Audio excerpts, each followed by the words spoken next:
Ninakusalimu katika jina la Kristo na matumaini ya kwamba mzima wa afya na unaendelea vizuri na jina la Bwana linatukuzwa katika maisha yako. Leo ningependa tujifunze kidogo na wewe, lakini pia tuombe pamoja. Na somo la leo linasema ya kwamba solution ni kukimbilia kwa Mungu. Na kabla hatujaendelea tuweze kuomba. Baba, nakushukuru sana kwa wakati huu ambao umenipatia ili niweze kuzungumza na rafiki yangu huyu na kuweza kuomba naye pamoja. Naomba utubariki katika jina la Yesu. Amina. Sasa ningependa tusome Mathayo sura ya 14 na mstari wa 14. Ambapo nasema Yesu aliona kusanyiko kubwa akawaonea huruma. Na watu hao walikuwa ni wagonjwa na akawaponya magonjwa yao. Hapa kulikuwa na magonjwa mengi, kulikuwa na ambao walikuwa wana magonjwa mengi tu ambao pengine na tunayo leo. Ambao tunayo leo yanaweza ikawa ni wale waliokuwa wanatokwa na damu, bleeding, waliokuwa wanaweza kuwa na magonjwa kama ni homa, kama ni kansa. Yalikuwa magonjwa mengi tu ambayo nasi leo tunakabiliana nayo. Lakini moja ambalo ninataka nilizungumze ni kuhusiana na mental illness, ambayo wengi wanadhani sio ugonjwa, wanafikiri ni mapepo. Mental illness ni moja ya changamoto ambazo wanadamu wengi tunakabiliana kama matokeo ya dhambi. Na hii inatokana na changamoto nyingi ambazo wanadamu tunazipitia. Changamoto nyingi sana. Changamoto za kiuchumi, changamoto za mahusiano kwa vijana, changamoto katika ndoa, changamoto zinazotokana na malezi ya watoto. Wengine wanakuwa ni wakorofi, wamekuwa lakini wameingia katika makundi mbalimbali ambao ni mabaya na anaweza kuwasababishia wazazi matatizo ya kisaikolojia. Na hayo matatizo yanaweza kuwakuta wazazi na watoto. Changamoto za kiuongozi katika maeneo ya kazi. Wako viongozi pia wanapitia changamoto za mental illness. Nimesema ni ugonjwa huu.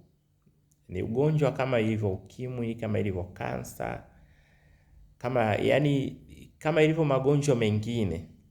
Lakini ndio ugonjwa ambao unaongoza kwa mauaji, yani kwa vifo, kuliko magonjwa yote unavyofikiri. Leo wako viongozi ambao wanakabiliwa na changamoto hizi. Wengine wanatumia madawa, solution yao wanatumia madawa ili kupata usingizi wa kutosha na namna fulani, ili kuponya magonjwa yanayotokana na hizo misongo, depression, stress. Maana inawasababishia maumivu ya mgongo, maumivu ya kifua, vidonda vya tumbo, kutokulala vizuri, na hata wakati fulani kuongea wao wenyewe, na kusababisha hata kutokufanya shughuli zile vizuri kama ilivyo kawaida. Hiyo inatokea hata kwa wanafunzi, inatokea kwa wafanyabiashara. Umekopa madeni, umekopa huko na madeni, wanaita kausha damu, na vitu vingine, mambo mengi, wanafunzi kufeli kwenye mitihani, kutofikia malengo, kuachwa ama kuachika katika ndoa, katika mahusiano. Wakati fulani wengine wanafikiri solution kwao ni kujiua. Wengine solution yao ni kujiua. Wengine kutumia pombe ama kufanya starehe ambazo pia zinaenda kuwapatia madhara zaidi. Sasa hii ni hatari, ni hatari sana, na yote hii ni matokeo ya dhambi, yaani ni matokeo ya dhambi. Kabla ya dhambi haya yote hayakuwepo. Mwanadamu hakuwa ana experience haya yote. In fact, hata Adam na Hawa baada ya kutenda dhambi, kama wasingepata msaada wa Yesu kutoka kwa Mungu, wangejiua, yaani wangejimaliza wao. Na iko mifano mingi katika Biblia. Kwa mfano, Elia alitaka kujiua. Musa alitaka kujiua. Kuna some signs kabisa unaziona. Hata Daudi alikuwa na signs za kutaka kujimaliza, lakini kwa sababu walitambua suluhu ya yote inapatikana kwa Mungu, walimkabidhi Mungu mambo yao. Wako ambao walijiua. Kwa mfano, Yuda Iskarioti, solution yake aliona tu ni kujiua. Sauli aliona, inatoa mifano, aliona solution yake ni kujimaliza. Hata Samson. Kwa hivyo vitu hivi sio vinawapata tu watu wadogo, hata wakubwa, hata viongozi, hata mitume na manabii, wachungaji walipitia uzoefu huu. Walipitia uzoefu wa depression, misongo, stress, walizipitia. Sasa tunaona currently, hata katika kizazi cha sasa, watu wengi wanafikiria solution ya changamoto ambazo wanazipitia. Na kwa kweli tunapoelekea katika dunia hii, kwa mfano sasa hivi kuna economic crisis kubwa. Hata kipindi cha COVID-19 wako hata watu wakubwa waliojiua kwa sababu ya changamoto za kiuchumi. Unakuta sasa kodi ya nyumba inakuja. Unakuta kwanza mnapunguzwa kazini kwa sababu ya masuala ya ajira. Unakuta sasa ndoa nyumbani kuna changamoto. Kuna nini, vita zinavyoendelea hizi zinaleta mambo mengi. Kuna magonjwa, kuna nini, kuna mambo mengi yanaendelea. Sasa kuna sababu pia za kidini. Kuna sababu za kidini. Unaweza kuamua kuwa Mkristo, labda unatunza Sabato, alafu tena utaamua kuacha kufanya biashara siku ya Jumamosi, ili utunze Sabato kwa ukamilifu. Unafukuzwa kazi. Unaona hayo yote hayo. Natolea hiyo mifano ili uweze kuelewa kuwa hili ni misongo, yani ni depression. Hii stress, depression zinakuwa kiasi kwamba una kichwa kinawaka moto. Na ukisoma Mind, Character and Personality ya Ellen G. White Volume 2, ameeleza vizuri uhusiano kati ya akili, yani kwa maana ufahamu, na mwili na hisia. Nimefundisha somo hili kwenye baadhi ya makanisa na nimeona washiriki baada ya kumaliza somo hili walikiri kwamba hawako sawa, yani hawako sawa. Ni kwa sababu tu wamekimbilia kwa Mungu, ndio anawasaidia. Yani anawasaidia kwa sababu wamejifunza kukimbilia kwa Mungu. Kwa hiyo ndio maana nimesema solution ni kukimbilia kwa Mungu. Sio kutumia madawa, sio kutumia kunywa pombe, wala sio kujiua. Tumeona matukio ambapo, ninarudi nyuma, nimesema hata jana juzi, sijui kuna daraja la Magufuli, sijui wapi kule maeneo sijui ya Buguruni, kuna kijana tu amejirusha. Yaani ameona gari na kuja kwenye hiyo daraja akajirusha, kajiua. Gari ikamgonga, kichwa kapasuka. Na jana hiyo nikasikia kwenye taarifa habari mahali kwingine tena ya kwamba mwanaume kaua mtoto, kaua mke wake na mtoto wote kwa sababu tu ya mapenzi. Na kipo kisa kingine, hivi vitu vyote ni vya kweli. Mwanajeshi kabisa kabisa kabisa, tena kwa siri tu, hii habari nimeisoma current wiki hii, ameua mke wake na watoto, lakini kwa siri tu bado wanamficha. Sio hapa Tanzania, ni nje ya nchi. Sasa hivi vitu vipo, watu wanadhani solution ya changamoto ambazo wanazo na misongo na depression walizo nazo, solution za haraka ni kujiua, ama solution nyingine ya haraka ni kufanya uovu, kumtendea mwingine uovu, ama solution nyingine ya haraka ni kutumia madawa makali yanayowapa usingizi usio wa kawaida. Mpendo rafiki yangu, nataka nikwambie unayenisikiliza, hili tatizo lipo. Ni kweli kuna nguvu za giza, kuna watu wanalogwa, wanatupiwa majini, wanatupiwa mapepo. Sasa tofautisha kutupiwa mapepo, kupagawa na mapepo na mental illness. Mental illness ni kweli maovu yote chanzo chake ni shetani. Mental illness pia chanzo chake ni shetani, lakini ni ugonjwa. Ni ugonjwa ambao unatokana na changamoto mbalimbali za kila siku tulizo nazo.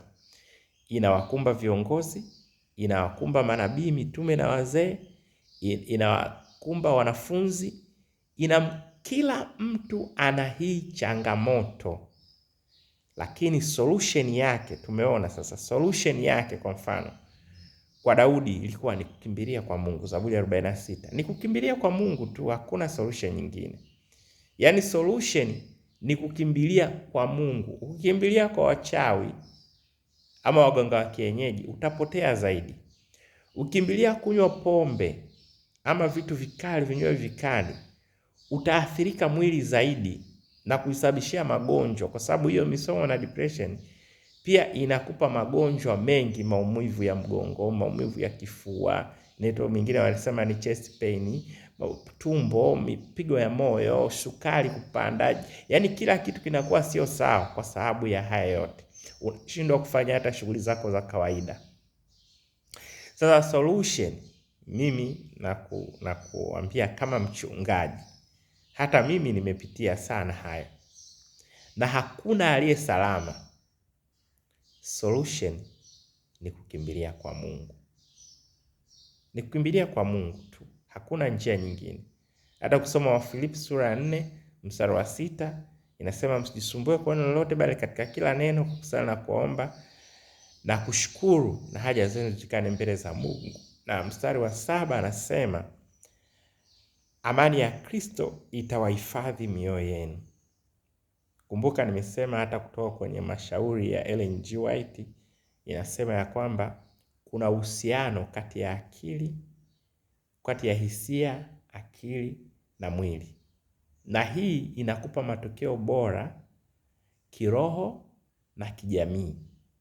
Kwa hiyo afya yako kihisia ikiwa positive, itakuwa nzuri pia kiakili na kimwili, na pia itakuwa nzuri kiroho na kijamii, kwa sababu utaweza kuomba, utaweza kusoma neno la Mungu, utaweza kushiriki mambo ya kiroho, utaweza kufanya shughuli zako za kawaida, hata kama utakuwa ukikabiliwa na changamoto za ndoa, changamoto za mahusiano, changamoto za kiuchumi, changamoto za ajira, changamoto mbalimbali, hata kama una madeni, unadaiwa, unafanya, bado utaweza kukabiliana nazo hizi, kwa sababu umesalimisha yote kwa Mungu. Kama ilivyo tunasema, Mungu anasema katika Mathayo 11 mstari wa 28, njooni nyote msumbukao na kulemewa na mizigo, nami nitawapumzisha. Mungu atakupumzisha kihisia, kiakili, kiroho, kimwili, kiroho na kijamii. Hata mahusiano yako na jamii yatakuwa mazuri. Utajihusisha na shughuli za kijamii, utahusika kwenye mikutano, utakwenda kwenye ibada, utafanya haya na haya. Na napenda kwa kumalizia, kwa mfano ukisoma Yohana nadhani sura 4, kisa cha yule mwanamke Msamaria, napenda kutolea mfano.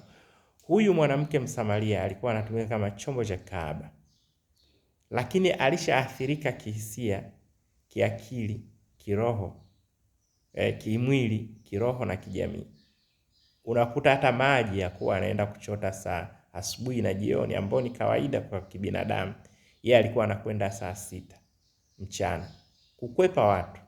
Lakini baada ya kukutana na Yesu, unajua alifunguliwa kihisia, kiakili, kimwili, kiroho na kijamii.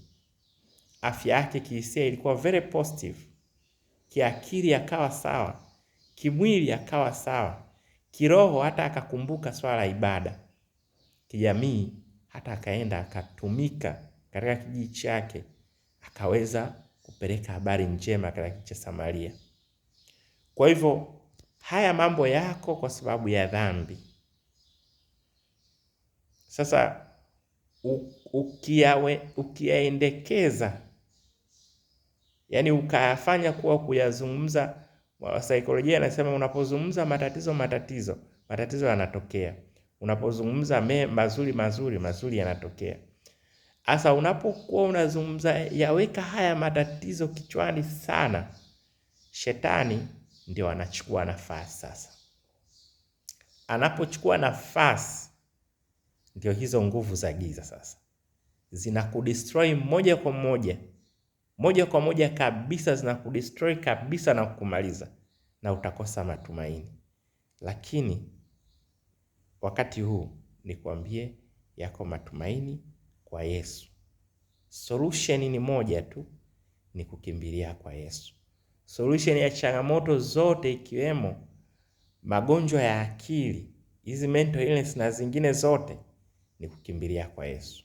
Bwana akubariki, Bwana akulinde na akutunze, na tuweze kuomba.